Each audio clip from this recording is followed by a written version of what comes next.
Hello friends, ನಾವಿಂದು ತರಕಾರಿಯನ್ನು ಬಳಸಿ ಬೇಳೆ ಸಾಂಬಾರು ಹೇಗೆ ಮಾಡೋದಂತ ನೋಡೋಣ ಬನ್ನಿ. ಮೊದಲಿಗೆ ಕುಕ್ಕರಿಗೆ 1 ಕಪ್ ತೊಗರಿಬೇಳೆ, 3 ಕಪ್ಪು ನೀರು, ಸ್ವಲ್ಪ ಅರಿಶಿನ, ಸ್ವಲ್ಪ ಎಣ್ಣೆಯನ್ನು ಹಾಕಿ ಮುಚ್ಚಳ ಮುಚ್ಚಿ 2 ವಿಷಲ್ ಕೂಗಿಸಿ.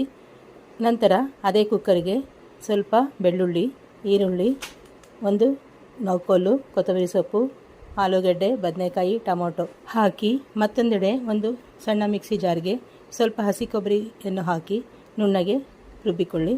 ರುಬ್ಬಿದ ಮಿಶ್ರಣಕ್ಕೆ ಮತ್ತೆ 1 ಸ್ಪೂನು ಸಾಂಬಾರು ಪುಡಿ, ಸ್ವಲ್ಪ ನೀರನ್ನು ಸೇರಿಸಿ ನುಣ್ಣಗೆ ರುಬ್ಬಿದ ಮಿಶ್ರಣವನ್ನು ತರಕಾರಿಗೆ ಸೇರಿಸಿ ಸ್ವಲ್ಪ ನೀರು, ರುಚಿಗೆ ತಕ್ಕಷ್ಟು ಉಪ್ಪನ್ನು ಸೇರಿಸಿ ಮತ್ತೆ ಮುಚ್ಚಳ ಮುಚ್ಚಿ 2 ವಿಷಲ್ ಕೂಗಿಸಿ. 2 ವಿಷಲ್ ಕೂಗಿಸಿದ ನಂತರ ನೋಡಿ ಫ್ರೆಂಡ್ಸ್, ಈಗ ತರಕಾರಿ ಎಲ್ಲ ಚೆನ್ನಾಗಿ ಬೆಂದಿದೆ. ಒಗ್ಗರಣೆಗೆ ಸ್ಟವ್ ಮೇಲೆ ಒಂದು ಪಾನನ್ನು ಇಟ್ಟು ಎಣ್ಣೆ ಸೇರಿಸಿ ಸ್ವಲ್ಪ ಸಾಸಿವೆ, ಜೀರಿಗೆ, ಜಜ್ಜಿದ ಬೆಳ್ಳುಳ್ಳಿ, ಕರಿಬೇವನ್ನು ಹಾಕಿ ಫ್ರೈ ಮಾಡಿ ಕುಕ್ಕರಿಗೆ ಸೇರಿಸಿ ಸಣ್ಣಗೆ ಹೆಚ್ಚಿದಂತಹ ಕೊತ್ತಂಬರಿ ಸೊಪ್ಪನ್ನು ಸೇರಿಸಿ ಮಿಕ್ಸ್ ಮಾಡಿ ರುಚಿಕರವಾದ ಬೇಳೆ ಸಾಂಬಾರು ಸಿದ್ಧವಾಗಿದೆ.